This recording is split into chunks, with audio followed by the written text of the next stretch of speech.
Hello friends, હું જીતેન્દ્ર પટેલ મારી channel easy way to learn and teach with જીત્સમાં આપ સૌનું હાર્દિક સ્વાગત કરું છું. મિત્રો, આજે આપણે વાત કરીશું ધોરણ 9 ગણિત પ્રકરણ નંબર 6 રેખા અને ખૂણાઓ. આજે આવશે એનો ભાગ નંબર 12. મિત્રો, ભાગ નંબર 10 અને 11 ની અંદર આપણે જે જુદા જુદા પ્રકારના બે સમાંતર રેખાની છેદિકાથી જે ખૂણા બને છે, અનુકોણ, યુગ્મ કોણ, છેદિકાની એક તરફના અંતઃકોણો, બહિર્યુગ્મ કોણો, એ બધાની ચર્ચા કરી ગયા છે. એના ગુણધર્મની ચર્ચા કરી છે. બે રેખા સમાંતર હોય તો અનુકોણો સમાન થાય, યુગ્મ કોણો સમાન થાય, અંતઃકોણો પૂરક થાય. અને જો બે રેખાની છેદિકાથી બનતા અનુકોણ સમાન તો તે રેખા સમાંતર, યુગ્મ કોણ સમાન તો તે રેખા સમાંતર, અંતઃકોણ પૂરક તો તે રેખા સમાંતર. એવા પ્રત્યેક વિધાનોની પણ ચર્ચા આપણે ભાગ નંબર 10 ની અંદર કરીને આવેલા છે. જો મિત્રો તમે એ ભાગ ચૂકી ગયા હોય તો જરૂરથી નીચે ડિસ્ક્રિપ્શનમાં આપેલી લિંકમાં જઈને જોઈ શકશો. જો એ ભાગ જોશો અને એના કોન્સેપ્ટ ક્લિયર થયા હોય તો આ દાખલાઓ ગણવામાં આપણને કોઈ તકલીફ પડવાની નથી. ઓકે મિત્રો, ચાલો તો આપણે સ્વાધ્યાય 6.2 ના પ્રશ્ન નંબર 1 ની ચર્ચા કરીએ. આકૃતિ 6.28 માં x અને y ના મૂલ્ય શોધો. એટલે પાઠ્યપુસ્તકમાં એક આકૃતિ આપેલી છે, એ 6.28 નંબરની આકૃતિ છે. એમાં x અને y ના મૂલ્ય શોધવાના છે. એટલે કે આ x છે અને y છે એ શોધવાના છે. અને બતાવો કે AB સમાંતર CD, એટલે કે AB અને CD બંને સમાંતર છે એમ આપણે સાબિત કરવાનું છે. તો મિત્રો, બે રેખાને સમાંતર સાબિત કરવી છે તો આપણે એવું બતાવવું પડે કે બે રેખા એની છેદિકા અને બે રેખાની છેદિકાથી બનતા યુગ્મ કોણો સમાન, અનુકોણો સમાન. તો અનુકોણ સમાન બતાવવા પડે અથવા યુગ્મ કોણ સમાન બતાવવા પડે અથવા અંતઃકોણને પૂરક બતાવવા પડે. ઓકે, ચલો એની વાત પછી કરીએ. પહેલા તો આકૃતિ 6.28 માં x અને y ના મૂલ્ય શોધો. તો અહીં તમે જુઓ કે આ x છે અને આ y છે, આ બંનેના મૂલ્ય આપણે શોધવાના છે. તો અહીં તમે જુઓ કે આ ખૂણો 50 નો આપેલો છે અને આ x છે. તો x અને 50 આ બંને રેખિક જોડના ખૂણા છે, કારણ કે બંને ભેગા મળીને એક રેખા સરળ કોણ બનાવે છે. તો મિત્રો, આપણે જાણીએ છીએ કે જો રેખિક જોડના ખૂણા હોય તો તે બંનેનો સરવાળો 180 થાય, કારણ કે રેખિક જોડના ખૂણા પૂરક હોય છે. તો અહીં આપણે જોઈએ તો x 50 બરાબર 180 અંશ, કારણ રેખિક જોડ. આના પરથી x શોધીએ તો x બરાબર 50 ની બાજુ પલટ કરાવો તો 180, 50 ની બાજુ પલટ -50, therefore x બરાબર 130. તો મિત્રો, આ રેખિક જોડના ખૂણાની ચર્ચા તો આપણે કરી જ ગયા હતા, આગળ પણ કરી છે. x મળી ગયો, y શોધો. તો આકૃતિમાં y જુઓ અહીં છે.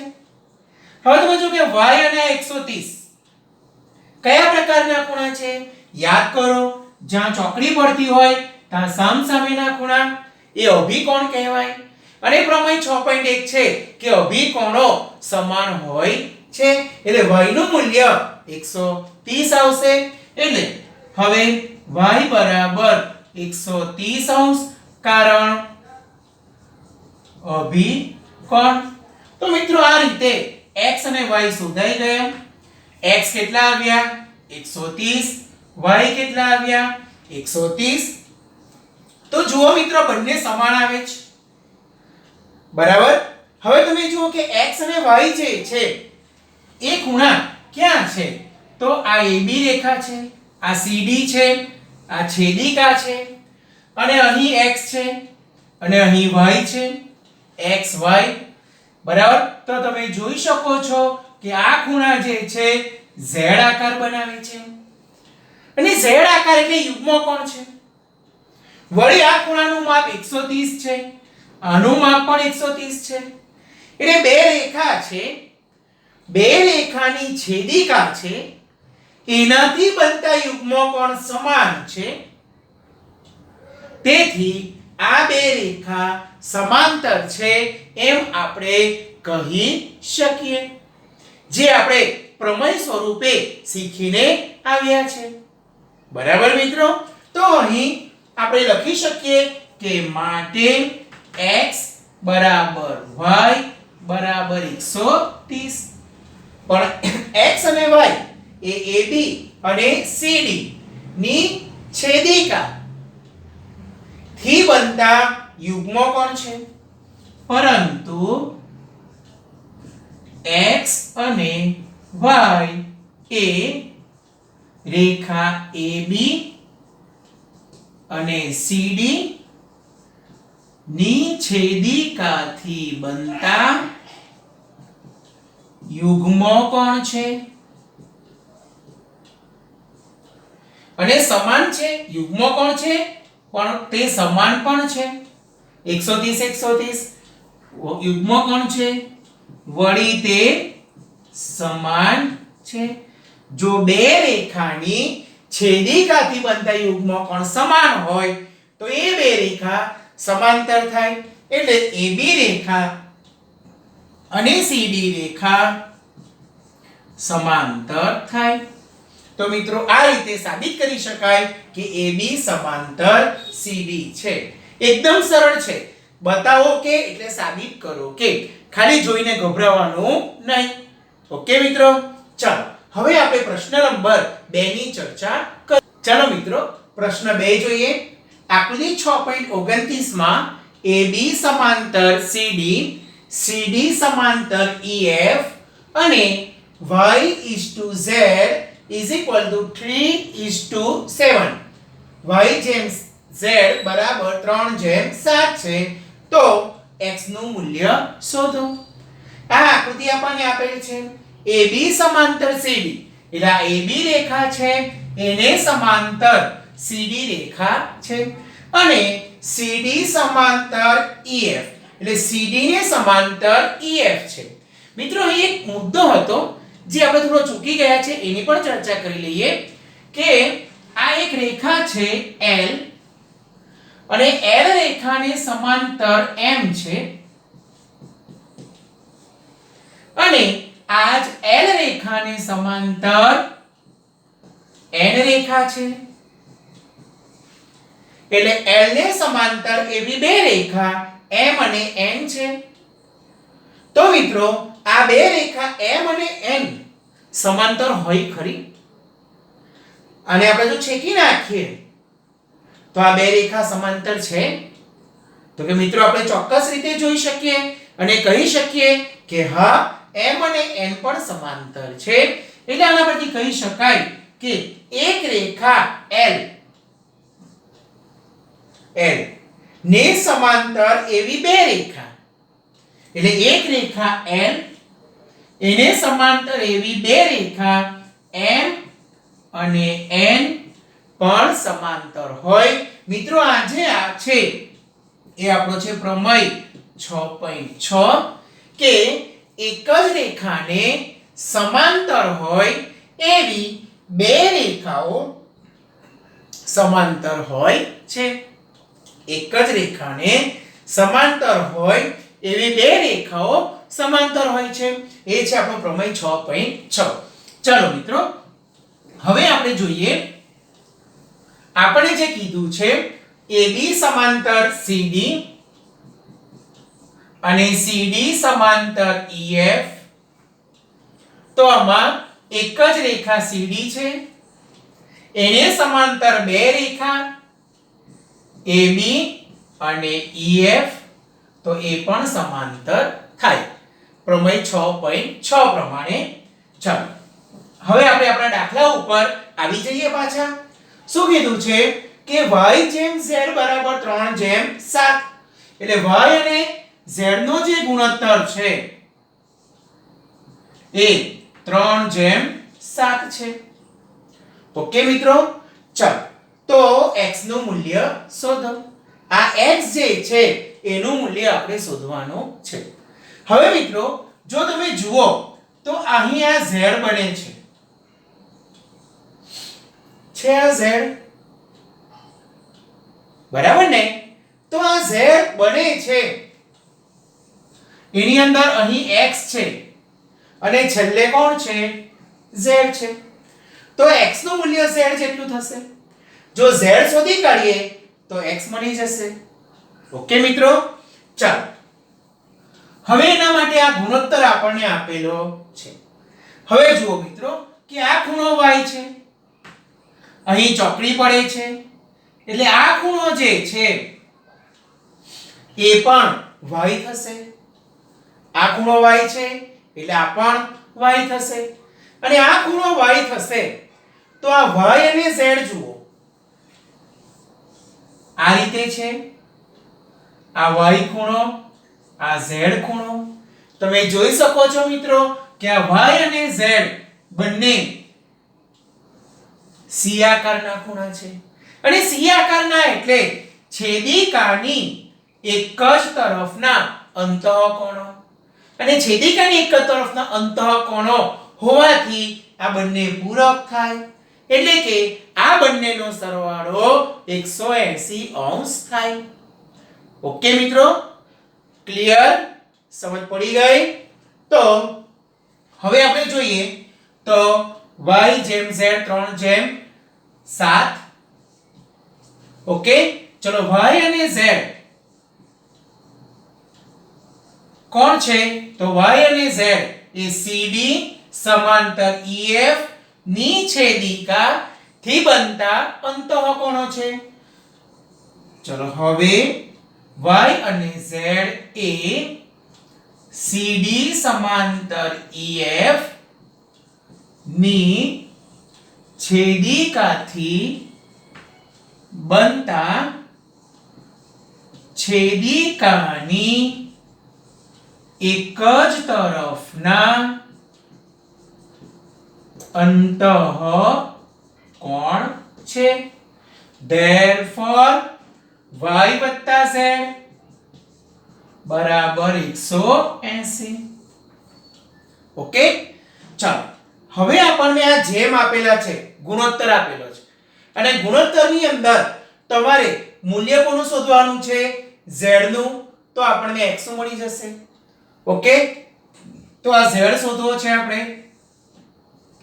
તો z ને સાથે સંલગ્ન કોણ થશે? 7. z બરાબર 7 છેદમાં કુલ 3 + 7 10.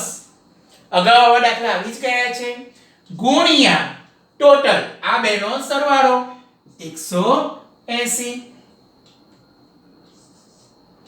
ઓકે, ચલો મીંડું ઉડી જશે, 0 0 કેન્સલ. 18 × 7 તો 18 × 7 કરશો તો કેટલો આન્સર આવશે? 124. એટલે મિત્રો z ખૂણો જે છે 124 નો થશે. ઓકે, હવે જુઓ કે આ AB રેખા છે, આ EF રેખા છે, બરાબર? આ એની છેદિકા છે. અહીં x છે, અહીં z છે, એટલે x બરાબર z થાય. પણ આ બંને સમાંતર બતાવવી પડશે. તો એના માટે પ્રમેય 6.6 નો ઉપયોગ કરીએ કે હવે AB સમાંતર CD તથા CD સમાંતર EF, therefore AB સમાંતર EF. CD નીકળી જશે. આધાર શું છે આપણો? પ્રમેય 6.6.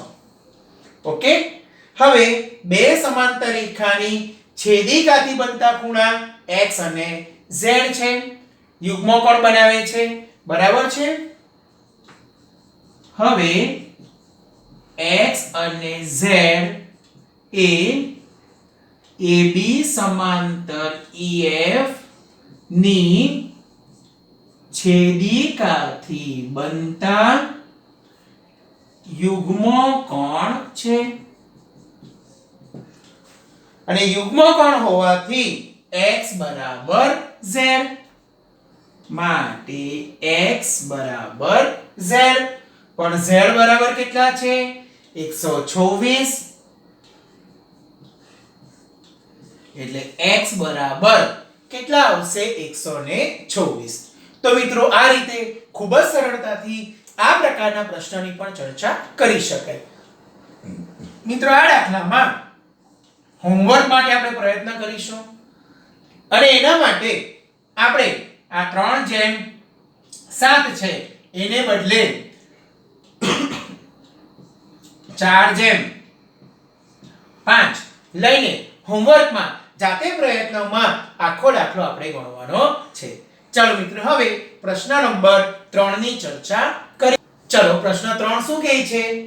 આકૃતિ 6.30 માં જો AB સમાંતર CD એટલે સમાંતર રેખા આપેલી છે, EF લંબ CD અને ખૂણો GED બરાબર 126 તો ખૂણો AGE, ખૂણો GEF અને ખૂણો FGE મેળવો. હવે મિત્રો આ જ વસ્તુને આપણે આકૃતિમાં સમજીએ. આ આકૃતિ આપણને આપેલી છે 6.30. AB સમાંતર CD એટલે આ AB રેખા છે, આ CD રેખા છે, બંને સમાંતર આપેલા જ છે. વળી EF લંબ CD, EF CD પર લંબ એટલે 90° નો ખૂણો બનાવે છે. આ ખૂણો 90° નો છે, લંબ એટલે 90° નો ખૂણો છે અને GED બરાબર 126. તો જુઓ આકૃતિમાં GED બરાબર 126 એટલે આ ખૂણો જે છે GED 126°.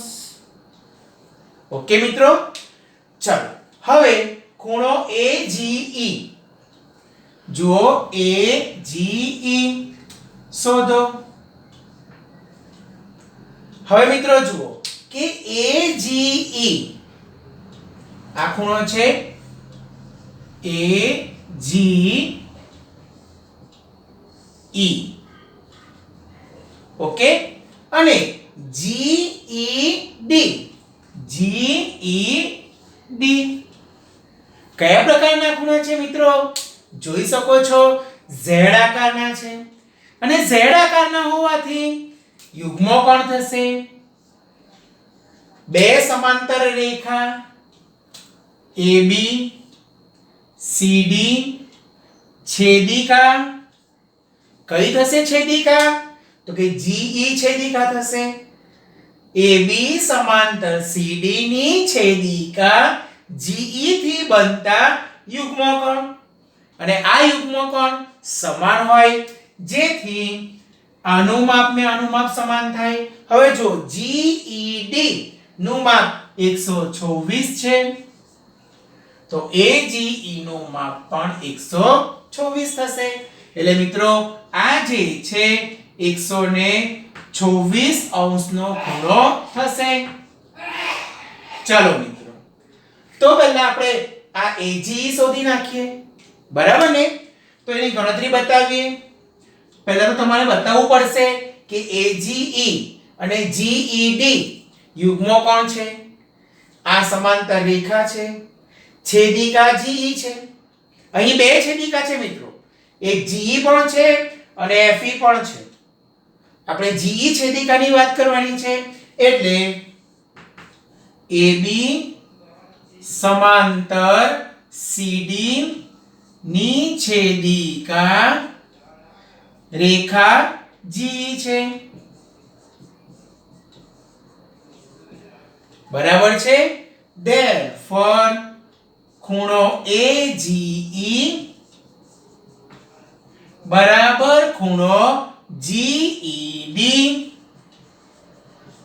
AGE બરાબર GED કારણ યુગ્મ કોણ. ઓકે, સમાંતર હોય તો જ યુગ્મ કોણ સમાન થાય, આ યાદ રાખજો.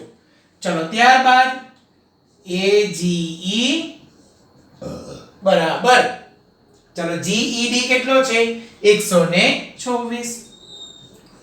તો પહેલું જે આપણો ગણતરી હતી કે AGE મેળવો તો AGE મળી ગયો. ચાલો હવે બીજો ખૂણો GEF. આકૃતિમાં આપણે જોઈશું તો કે GEF એટલે આ ખૂણો શોધવાનો છે.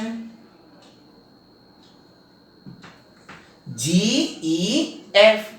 હવે મિત્રો તમને એમ થશે કે કેવી રીતે શોધીએ, તો ચાલો ને આપણે જરાક આકૃતિને અલગ કરી દઈએ. તો આપણી આ આકૃતિ છે, તમને આપેલો છે ખૂણો કયો GED. તો આપણે GED ની આકૃતિ દોરીએ.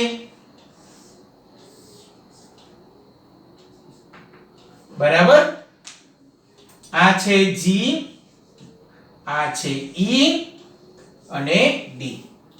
પછી આપણે શોધવાનો છે GEF એટલે GEF દોરીએ. GEF. મિત્રો આ ખૂણા કયા પ્રકારના છે યાદ કરો. બે ખૂણા, એક ભુજ સામાન્ય, બાકીની બે ભુજ આ સામાન્ય ભુજની વિરુદ્ધ બાજુએ. તો મિત્રો આ ખૂણા આસન્ન ખૂણા છે. આપણે એની ચર્ચા અગાઉ કરી જ ગયા છે. ચાલો હવે આપણે જોઈએ તો આખો જે છે GED 126 રાઈટ, અને EFD કેટલો છે 90. હવે મિત્રો તમારે આ શોધવાનો છે. તો એ આસન્ન ખૂણાનું સૂત્ર છે કે આ બે ખૂણાનો સરવાળો કરીએ તો મોટા ખૂણાનું માપ મળે. બરાબર. ચલો અહીં આસન્ન ખૂણા કયા છે તો કે GEF EFD અને એ બેનો સરવાળો GED જેટલો થશે. એટલે હવે ખૂણો GEF વત્તા ખૂણો EFD બરાબર ખૂણો GED. રીઝન આસન્ન ખૂણા. બરાબર. ચલો હવે આની અંદર GEF શોધવાનો છે વત્તા EFD 90° બરાબર GED 126°. ઓકે મિત્રો. ચલો GEF શોધવાનો છે બરાબર 126 વત્તા 90 ને આ બાજુ લઈ જાઓ ઓછા 90 માટે GEF બરાબર 126 માંથી 90 જશે તો આવશે 36°. ઓકે. ચાલો ખૂબ જ સરળ છે મિત્રો, પણ બેઝિક સિદ્ધાંતો બધા યાદ રાખવાના છે. બધા અલગ અલગ દાખલા તો આપણે અગાઉના એપિસોડમાં કર્યા જ છે, પણ આની અંદર બધા સિદ્ધાંતો ભેગા થશે. ચલો હવે આગળ સવાલ છે હજુ FGE મેળવો. FGE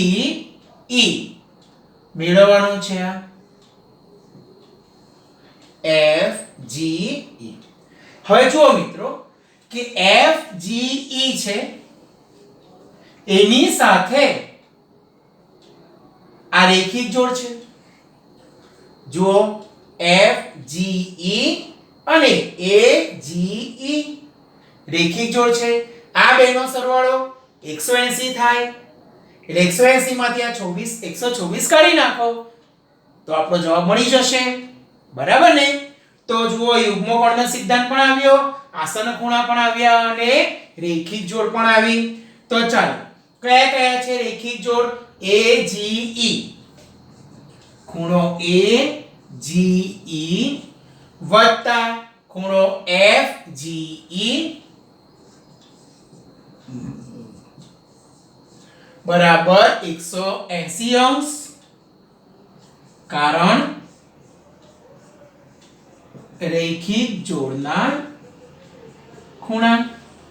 ચાલો મિત્રો AGE 124 વત્તા FGE શોધવાનો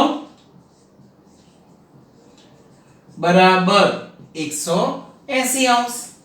ચલો ભાઈ ખૂણો FGE બરાબર 180 અંશ. 124 ને આ બાજુ લઈ જાઓ તો -126 અંશ. હવે 180 માંથી 126 જશે તો કેટલા રહેશે? તો બાકી રહેશે 54 અંશ. ઓકે મિત્રો, તો આ રીતે FGE ખૂણો 54 અંશ આવશે. મિત્રો ખૂબ જ સરળ છે, બરાબર ને? ચલો હવે આ દાખલો તમારે ગણવાનો હોમવર્કમાં, પણ 126 છે ને, 126 ને બદલે આપણે લઈશું 135.3 અંશ. કેટલા લઈશું? 135.3 અંશ. ઓકે, તો આટલું લઈને હોમવર્કમાં આપણે આ દાખલો પણ જાતે પ્રયત્ન કરવાનો છે. આશા રાખું છું મિત્રો કે આ ત્રણે ત્રણ પ્રશ્નોમાં આપણને સમજ પડી હશે. સ્વાધ્યાય 6.2 ના બીજા 3 પ્રશ્ન હજુ બાકી છે, જેની ચર્ચા આપણે ભાગ નંબર 13 માં કરીશું. બરાબર મિત્રો, વધુ પ્રેક્ટિસ માટે તમે પ્રેક્ટિસ બુક કે અન્ય સાહિત્યનો પણ ઉપયોગ કરી શકો છો અને પોતાના સિદ્ધાંતોને વધુ ક્લિયર કરી શકો છો. તો મિત્રો, આજના એપિસોડ માટે આટલું પૂરતું રાખીશું. હવે પછી ફરી મળીશું નવા એપિસોડમાં નવી વાતો સાથે. હાલ સૌને મારા જય શ્રી કૃષ્ણ, જય હિન્દ, જય ભારત.